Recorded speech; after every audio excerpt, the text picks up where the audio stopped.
Hi, sorry about that. I didn't realize that my holder was over the camera. I'm still getting the swing of this. Anyway, here I am, and we are going live for the second time. Excuse me one second while I refresh the group so I can see me over there as well. Am I not in the group? I am in the group. Haha. Okay, beautiful. Okay. So, today we are dyeing some yarn. I'm very excited. I'm really, really excited. Anyway, I am going to flip this around so you can see all my stuff. If I can figure out where the flip is. Where's the... Obviously, I am new.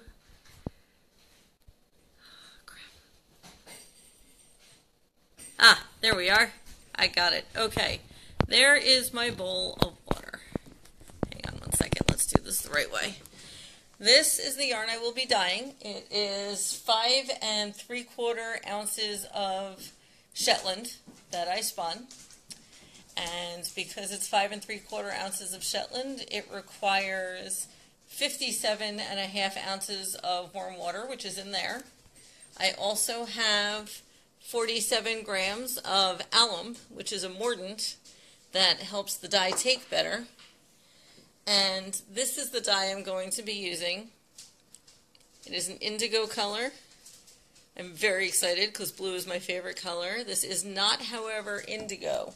What it is a mud-based, whoop, let me sit this down right so that it doesn't fall over. Bear with me because I've got you on about 15, well not really, 5 cookbooks to have you up there. Anyway, there in the background, if you see, that's the guinea pig cage, so you may see guinea pigs running by once in a while.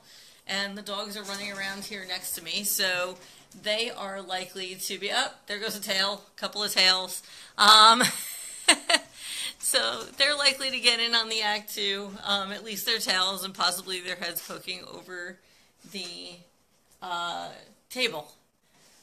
Okay, so I'm a little nervous about this because it took a lot of effort to spin that yarn. It's 349 yards, so it's a lot of yarn. It has already been washed and set and rinsed. It is wet right now. That's why it's on a towel, because it's been soaking. So we start by putting, bear with me, the alum.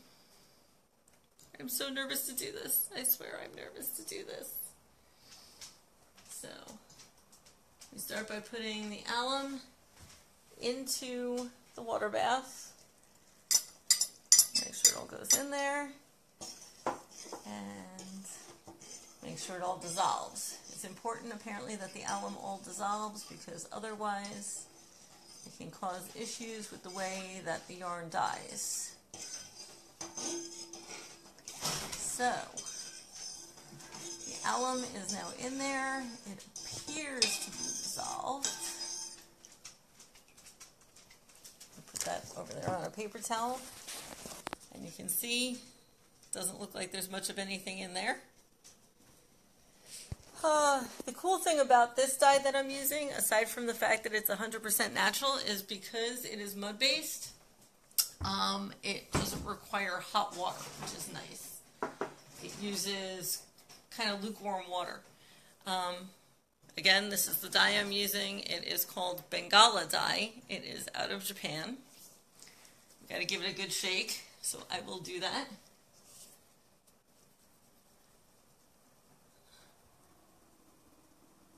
Very excited. Oh boy. All right. And the idea is that I can put in, oh, it's got an inner cap. I did not realize that. All right. You're going to bear with me while I get a butter knife because this has an inner cap to it. So I am off getting a butter knife. Don't worry about me.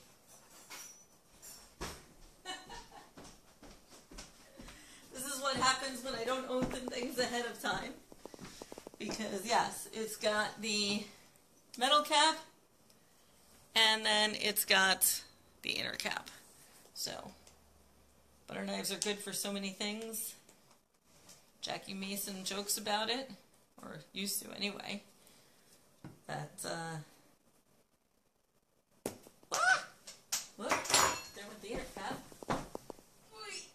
Okay, got it back. There's the inside of it, in case you care. Oops, where am I? Let's do this with this hand. And there it is. A little bit dusty from the floor, because, you know, we have dogs and cats and guinea pigs. And rabbits. So, here we are. I was told to start with a capful, which I'm going to do.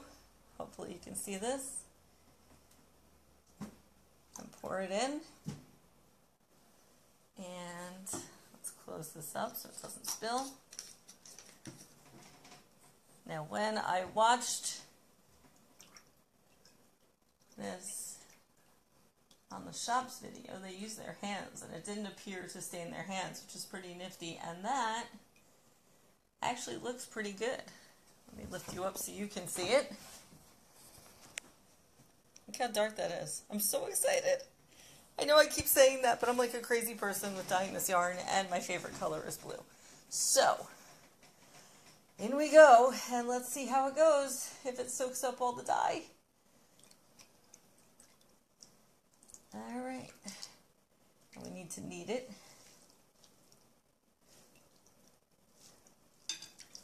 And it's going to soak up.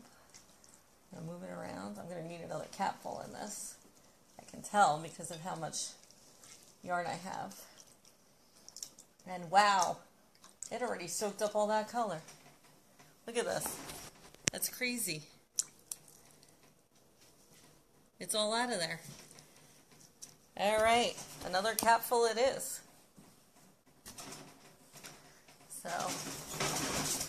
So cool. All right, you know what, I'm going to take this out for a minute.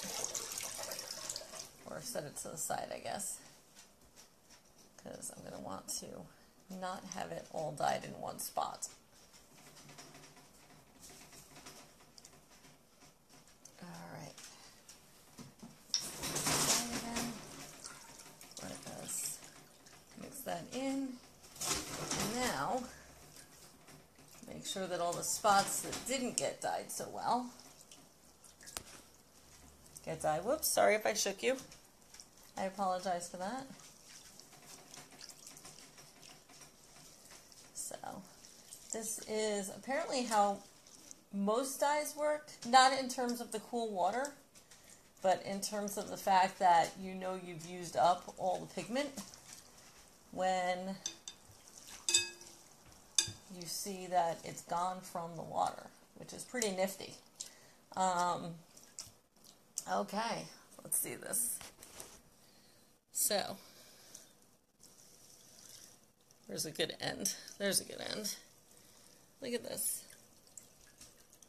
It's like denim blue. It looks like jeans. I love it. I love it. I love it. I love it. I'm so excited. I know I keep saying that, but I really, really am. It's so neat.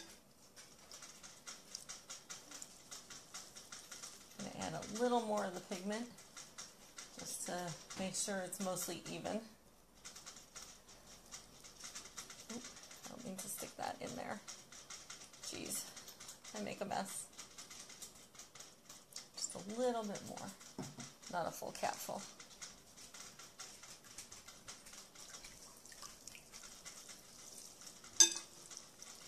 Let's get any of the ends.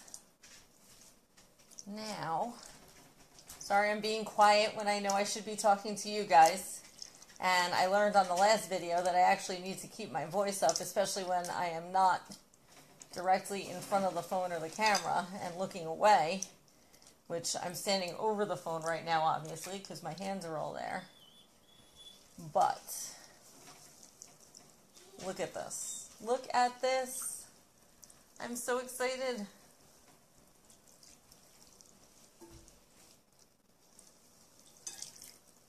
It is like jeans. So cool.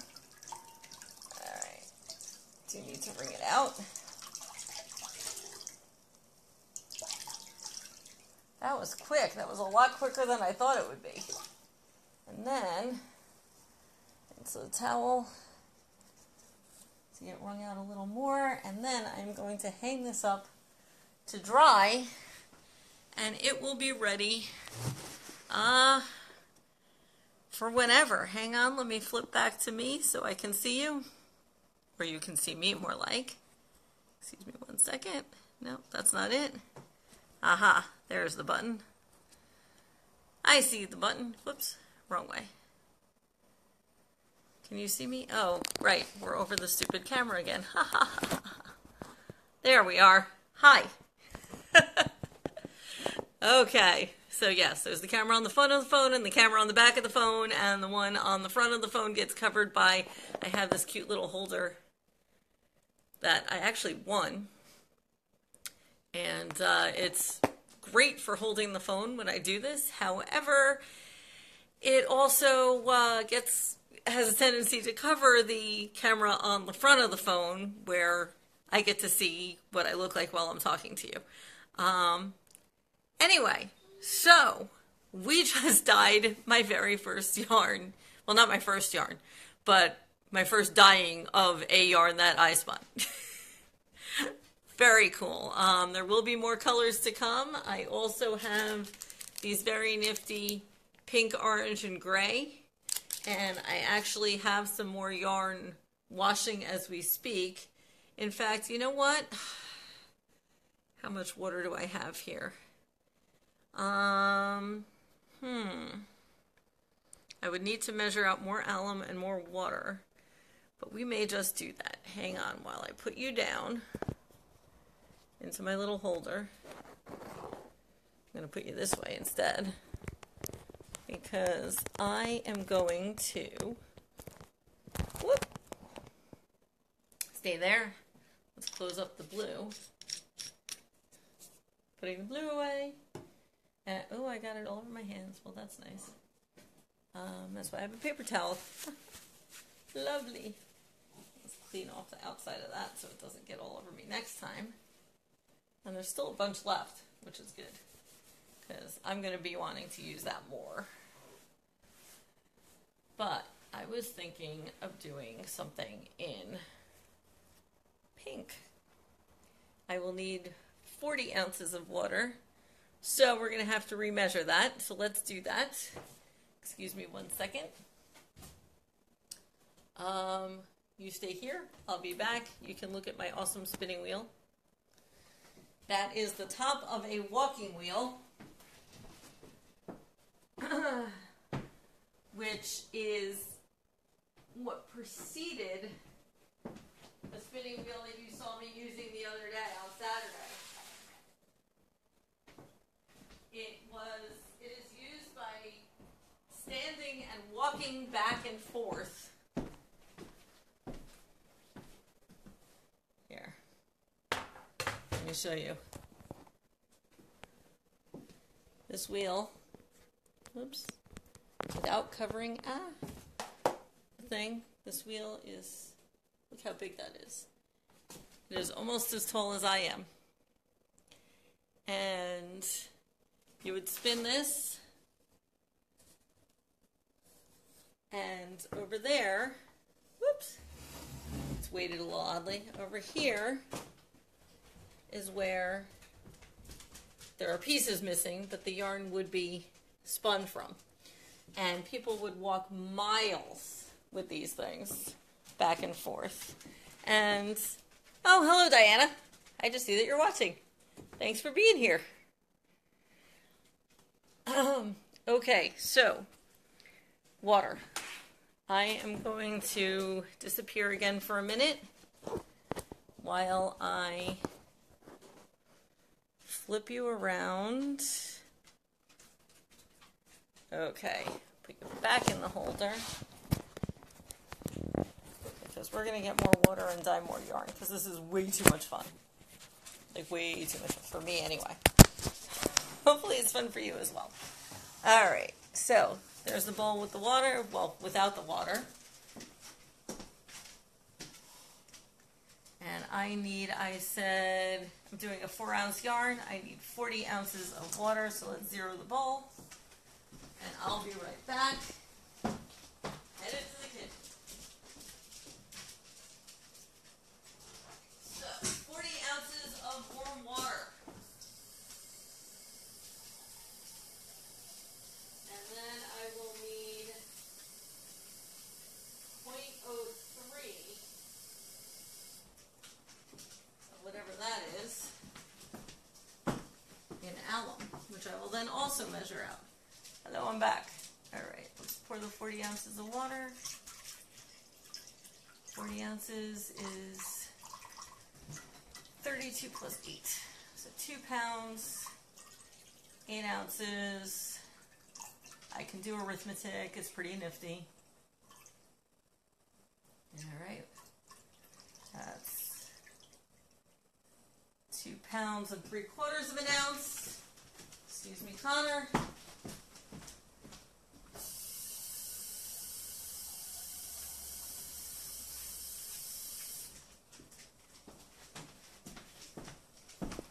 Let us do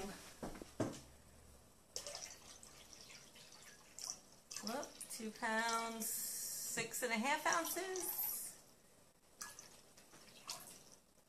7.5. Oh, come on. 8 ounces. Beautiful. All right, now take that off there, and I will measure out the alum. First, let's do the arithmetic quickly. I need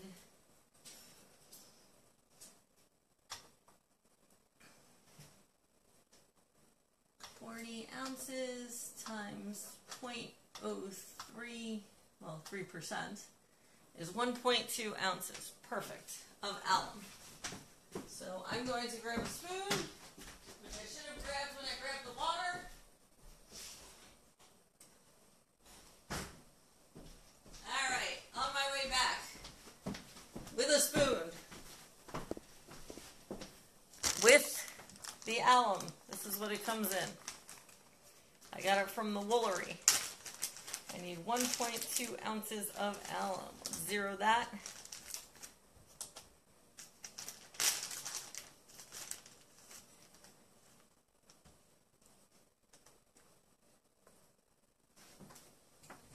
And I've got 1/8 of an ounce. This stuff is light.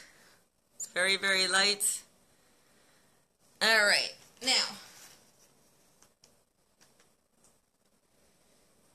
1/2 ounce. Okay.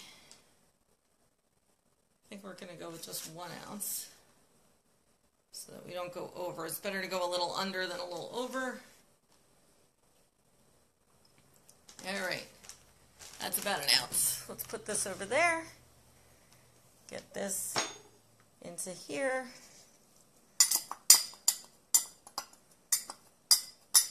And I forgot to bring over the yarn of all things. Okay. Well, let's get that in there and dissolved. And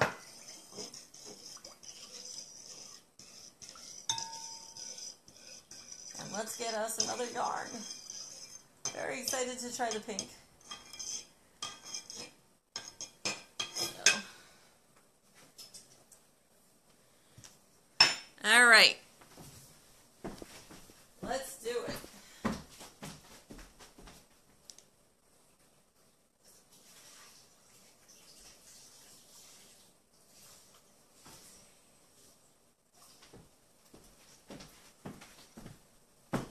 This yarn is also Shetland, but it's 4 ounces of Shetland.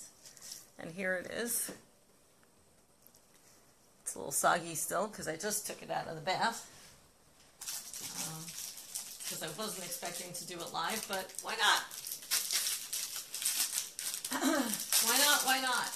I didn't realize it would go this fast. It's crazy fast. So, let me close the calculator. I've got the alum in there. And this is the pretty pink. Let's get a capful of that in this sucker. Oop, I didn't shake it. Gotta shake it first. I'll get the swing of this. Because the sediment goes to the bottom. So we want to make sure it's all nice and mixed up. All right. All right, this little segment. I see it down there. No, but it feels mixed. All right. So, you know what? Let's just squirt it in and see what we think of it. The heck with the cap. Let's be reckless. All right. Oh, that's a nice color. I like it. Kind of almost corally. There's the color of what we're doing. The bubbles, I am told, are normal. So, in goes the yarn. Ah! And we knead it and move it around. Make sure it all soaks in. Everything gets hit.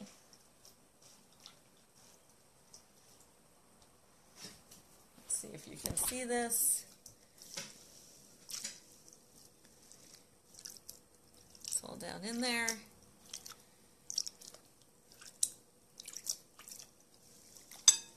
That's a pretty color. I like that pink. I like it a lot. A lot, a lot.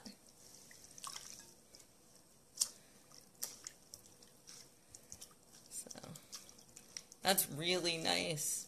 That'll look good with the orange too. I was thinking I have 4 ounces of a thick to thin kind of art yarn Cheviot. It's another type of sheep that I spun that I have actually setting right now and in the bath, that I may do some of it pink and orange, kind of alternating, and I think that would be fun.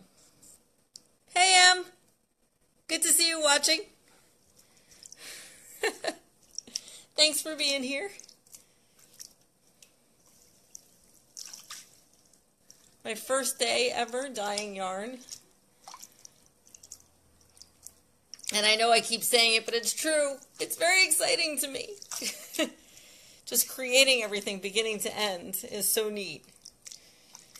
So, next up I need to own the sheep and learn how to shear them.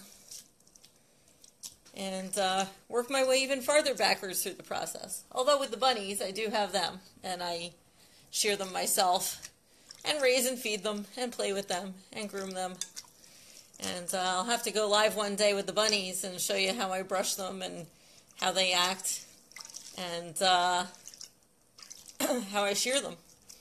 So, someone once asked me if bunnies had a dye for their fleece, and I was horrified because no, they don't. And they shouldn't. For meat is one thing. But they do not have to dye for their fur. Their fur we can get and spin just by cutting it off or petting it out of them. And this is done. Look how clear that water is now. Crazy, right? And look at that pink yarn. I love it, I love it, I love it, I love it. Here, look in the light. The lighting in here stinks. I apologize for that, guys. It's kind of yellow tinted. But I promise this yarn is beautiful. A beautiful pastel pale pink. I love it. Oh my God. All right, I need to get another towel to be able to wring it out. But for now, I'm going to flip you around again for a second so you can see me. Hello, my lovely face.